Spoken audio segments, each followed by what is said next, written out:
I'm Tim Henriques with the Fantasy Book Ranking System, and in today's review we're going to check out an excellent book called Elantris by Brandon Sanderson. This is actually Sanderson's debut novel, came out in 2005. He's since gone on to write a whole bunch of reviews, a whole bunch of books, and I enjoy reading the debuts of new authors because you often feel like they have a lot of important things to say, especially ones that go on to be pretty successful. So let's go through the system and see how this book ranks up. First, though, I want to point out the goal of this review is really to help you, the reader. You can read a bunch of different reviews on Amazon. It seems like every fantasy book gets somewhere between 3.5 and 4.5 stars, even though there's a wide berth or dearth of different possibilities. So the idea here is I'm trying to help you decide if you'll like the book or not.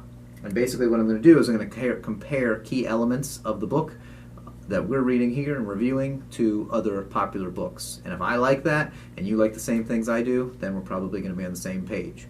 If you find you have completely different tastes from me, well, then so be it. You can come up with your own system, and you may not find these reviews that valuable. But if we like the same things, then chances are we'll like that neutral third party.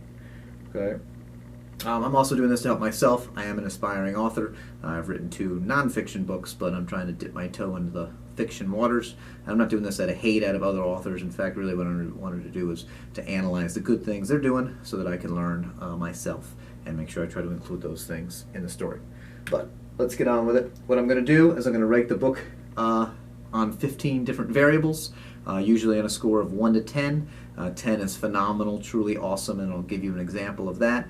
8 or above is pretty solid. Anything below 6 really sucks. To be honest, most of those books get a little bit better scores because I kind of pre-screen the reviews before I read something. I don't have enough time just to read tons of stuff, so I want to at least get an idea of what's going out there. I try to generally read reasonably good books, but there's still a pretty big wide range of what's out there. Okay. Other elements are simply going to just be described. They're not going to be ranked. And then if I think the book has some flaws as well as key strengths, and then overall we're going to give that book the ultimate FaBR score and see what it comes up with. First question, how epic is the story? So again, right now we're looking at Elantris. How epic is this story? I'd give that an 8.5 out of 10. So pretty solid. It's not a sweeping, hugely broad story. Something like Game of Thrones or Star Wars, Lord of the Rings is going to get a 10. So it doesn't cover that much of the land and that many tall, intricate characters.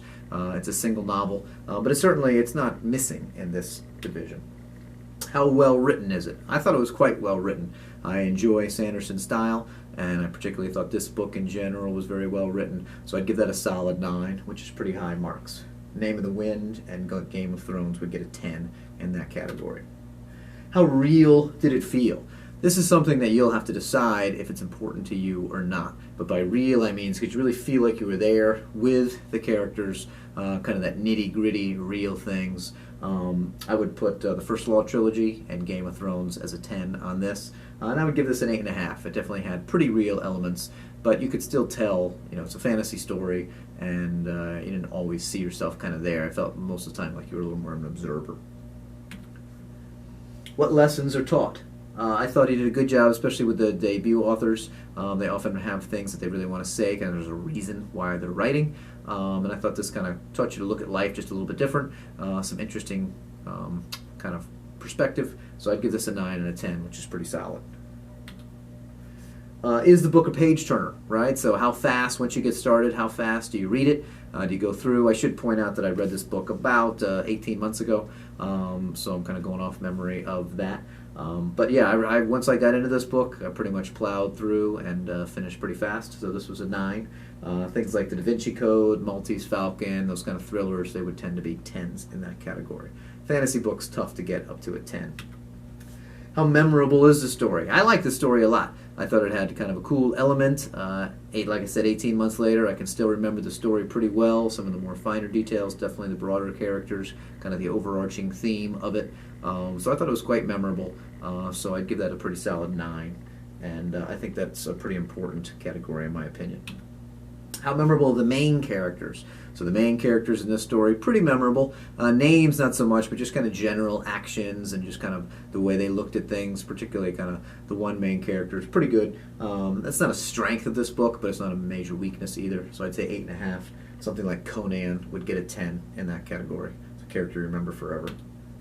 How memorable are secondary characters? A little bit weaker here. So decent, but there's a couple of unusual secondary characters, but there's nothing that just massively stands out that you're thinking about years later or months later that you're just in love with, at least in my opinion. Something like Star Wars with all of its memorable characters would get a 10 in that category. How much do you want to read the book? This one's non-applicable. This is a single book, which is kind of nice if you don't want to get sucked into a massive trilogy. Just check out one good book, one quick read. In a week or less, you can be done.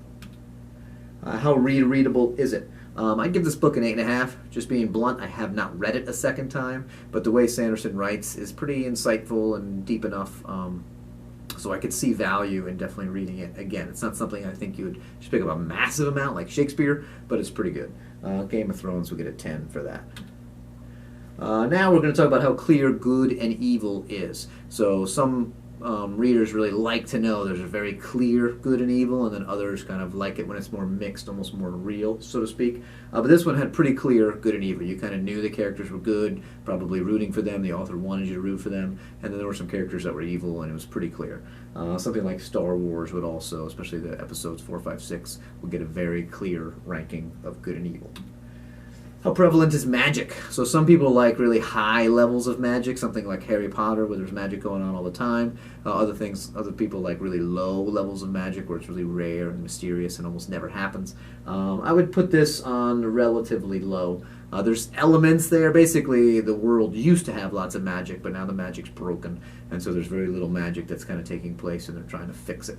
So there's not too much. So among the world, meaning how prevalent is magic among the overall world, that's a low. And then how prevalent is magic use among the main characters, that's also relatively low. So there's certainly some magic, it is fantasy, but it's not, I wouldn't call it a massive amount. It does pick up a little bit as the story goes along. What age is appropriate for the story? So I'd give this about a 12 plus. Certainly you can make your own decisions, but it's not super mature, something like a Game of Thrones novel, but it is deeper than just a classic kind of Disney G story. So I think teens. It's also a little more complicated, so I think younger readers might have a little bit of a hard time following through unless they were really gifted in that reading category. Is the series finished? Yes, it's only one book. It's well done. It's finished. That's always a big plus in my book. I like closure. I like knowing the stories. Plus, I feel like I can adequately judge it then once it is fully told. So absolutely, this is finished. Flaws that the book had. The main characters could have been just a little bit more memorable. Some of their actions were memorable, but like their looks and their names, I had to kind of think about like, okay, who was it for a second when I decided I first wanted to review this, and kind of check that out so they don't just stay with you forever. And the secondary characters even a little bit on the worst side, not unbelievable. So the story is pretty memorable, but the characters could be a little bit better. The very cool standalone novel. So these are some of the strengths. My overall impression. It's a pretty low level of magic, so if you're looking for that, looking for a little bit more kind of a different style. This has a love story in it, and so you're kind of rooting for the characters to kind of get together if that's something that you're interested in. I thought the initial premise of like, wow, there used to be magic and then it's broken and there's some cool other things without getting into spoilers, and so I thought this premise of the story was really cool, and the way things were kind of incorporated was pretty sweet. Thought it was well written, especially for a debut, so you can definitely see why the author wanted to write things, and that comes through. And it really doesn't have any flaws that take away from the books. There's nothing you're like, oh, come on, that's like BS, which to me would knock it down pretty significantly. The Force Awakens, I'm talking to you. So overall, what would I give this? The overall FaBR score, which is not just a simple sum of the different categories, but a unique score, I would give it a 91. And to me, anything over 90 is pretty rare and really awesome. So if you're into fantasy, you want to try something a little different, I would highly recommend this book. It's definitely on the top, pretty top 5 list. So I think you would really enjoy it. I would definitely encourage you to give it a try. And then you can see if you like the author. Since he's written a whole bunch of books. I'll review some of them as well. And so you can see if you like that style. But a very strong, solid debut, kick-ass 91. Good overall performance for Elantris, so I would highly recommend it. Stay tuned for other reviews to come. If you have any questions, just post in the comments. Think I'm an idiot, go ahead and let me know, and I'm happy to chat with you. Thanks a lot.